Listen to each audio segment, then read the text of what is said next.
Or not, Halloween is now just 4 days away. Yeah, and you're carving your jack-o'-lanterns and getting your kids' costumes together. There are some safety tips that you need to keep in mind as well. Fox 12's Mia Villanueva joins us now live from a neighborhood in Southwest Portland with tips on how to keep your kids visible while they're trick-or-treating. Mia, we had a lot of fun with your little scare at the top of the show, but of course this is serious business for a lot of parents out there. Yeah, Joe, it really is. And how it looks outside right now is a lot like how it will look the night of Halloween. So sunset is set for 6 p.m. So it's going to be dark out pretty early. And if your trick-or-treaters are out later than that, it may be really hard for drivers to see them, especially if they're in a dark costume like me. I'm dressed up as the GDO Grim Reaper. I know I scared you guys earlier in the show. I'll have my photographer kill the lights to kind of show you how dark it gets out here. So you can see when I step away like this, I kind of disappear a little bit with this dark costume, but there are some things you need to make sure that your kids are still visible. So we have flashlights. You can see that. That helps. We have glow sticks. And if you really want to get creative, you can put on some reflective tape. You see it at the back of my costume there. I'm repping the GDO on the back of it. And you know, trick-or-treaters, it's not just their responsibility to stay safe the night of Halloween. Drivers also have a big responsibility too. We caught up with Fox 12's Tony Martinez to get a refresher on the rules of the road so that drivers are doing their part on Halloween night as well.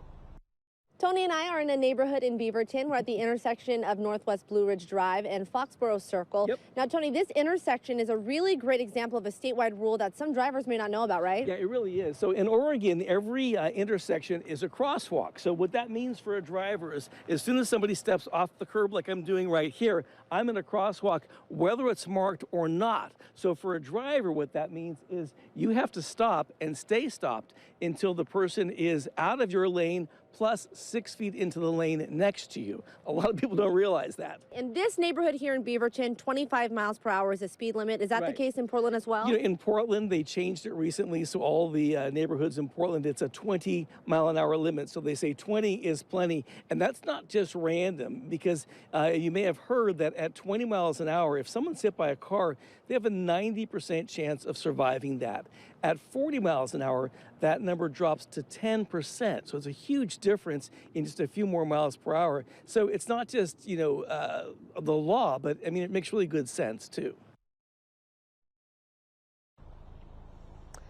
And this neighborhood in Southwest Portland really shows you why it makes sense that that speed limit was lowered to 20 miles per hour. Take a look this way. So you can see in this neighborhood, no sidewalks. So that means a lot more trick-or-treaters in the street come Halloween night. We actually saw a woman who was walking around here earlier. She says the neighborhood is dangerous for people walking around because of drivers just going too fast. So remember, 20 miles per hour.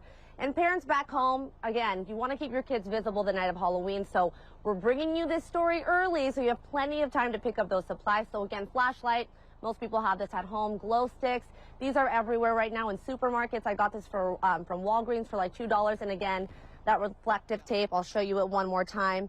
A really great buy, totally worth it. And, you know, we all just want to get home the night of Halloween and steal all of our kids' candy and enjoy it with them. That's the best part, right? So let's make sure everyone's doing their part. That is right, Mia. I call that the dad tax, right? I get a certain amount of peanut butter cups. Great job, Mia. That was a wonderful live shot. Such a good representation when she stepped back and you really could barely see her. There was no sidewalk there. Really good reminder. Yeah, and I, you know, it's one of my biggest pet peeves is people just tearing through neighborhoods. There's no reason for it. And Mia brings up a good point. Sunday is our last sunset at or before 6 o'clock. Beyond that, it happens. Or at or after 6 o'clock. So beyond that, so Halloween, it'll be at 5:59 and it keeps getting earlier and earlier. So yeah, it will be dark. We'll probably at least have a few showers around on Halloween. Let's